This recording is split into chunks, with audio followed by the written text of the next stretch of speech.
Assalamualaikum warahmatullahi wabarakatuh. Kembali saya Ika Wulandari menyapa Anda pada hari ini. Oke, sebelum kita masuk ke pembahasan singkat pada hari ini, sekali lagi saya informasikan bahwa iya, memang betul rekalibrasi pulang itu akan bermula tanggal 1 Maret 2024. Tapi detail-detailnya itu seperti apa belum ada. Semua pada tanya ke saya hampir tiap hari, dibombardir tuh saya di YouTube, di Facebook, di TikTok, di WhatsApp, semua deh pokoknya. Semuanya tanya gimana cara untuk mengikutinya, di mana bayarnya, pakai STO atau enggak, syaratnya apa saja, sampai kapan pemutihan pulangnya. Nah, pertanyaan-pertanyaan seperti ini belum bisa saya jawab karena memang belum ada jawabannya. Kalau nanti Kementerian Dalam Negeri Malaysia atau juga pihak Immigration Malaysia sudah mengumumkannya, baru bisa kita bahas dan baru bisa saya jawab semua pertanyaannya. Dan yang penting sekarang ini nih, siap-siap aja dulu buat yang tidak punya paspor dan yang paspornya sudah mati, silakan buat SPLP dulu. Nah, cara buat SPLP-nya sudah pernah saya bahas sebelumnya di video saya yang sebelumnya, judulnya adalah SPLP, syaratnya dan cara buatnya. Bisa buat di KBRI KL atau di KJRI manapun. Silakan ditonton ya. Dan sampai sekarang ini juga cara untuk buat SPLP-nya masih belum berubah dan harganya pun masih sama, yaitu Rp35 saja. Oke, kita ke pertanyaan pada hari ini ya, yaitu pertanyaannya seperti ini. Mbak Ika, kalau mau cari majikan untuk ART melalui online, gimana caranya? Ini pertanyaan yang unik ya, karena ternyata banyak sekali yang tidak tahu prosedur awal agar bisa kerja ke Malaysia sebagai ART atau asisten rumah tangga dan punya majikan di Malaysia. Asisten rumah tangga ini kalau di Malaysia itu namanya pembantu rumah asing sebutannya. Oke, secara singkatnya nih ya,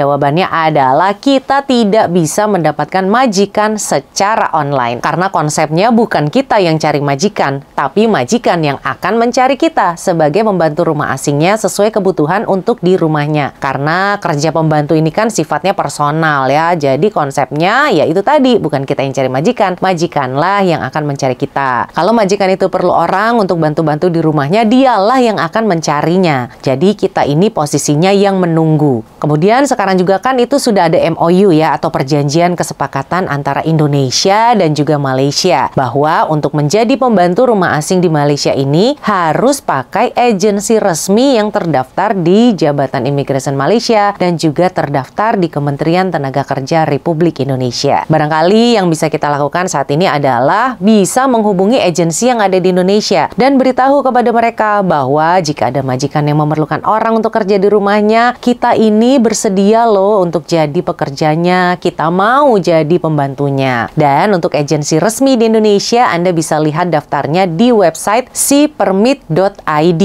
Kemudian di situ Anda klik fitur yang tulisannya IPA atau P3MI list dalam kurung agensi Indonesia. Di daftar itu ada ratusan daftar kantor agensi Indonesia yang tersedia. Lalu Anda tinggal cari yang kantornya beralamat di provinsi atau juga di kabupaten di rumah Anda. Kalau rumah kita dekat kan lebih enak ya untuk mendatangi kantor agensinya. Disitulah kita ketemu dengan mereka, kita ngobrol-ngobrol dengan mereka, kita utarakan maksud kita, katakan tujuan kita ini mau cari pekerjaan sebagai pembantu rumah di Malaysia. Dan harapan saya Anda bisa bertemu dengan agensi yang amanah, yang bertanggung jawab, yang bisa menemukan kita dengan majikan yang baik, juga tentunya dengan upah pekerjaan yang baik. Oke, sekian untuk video kali ini. Saya Ika Wulandari undur diri. Wassalamualaikum warahmatullahi wabarakatuh. Dadah!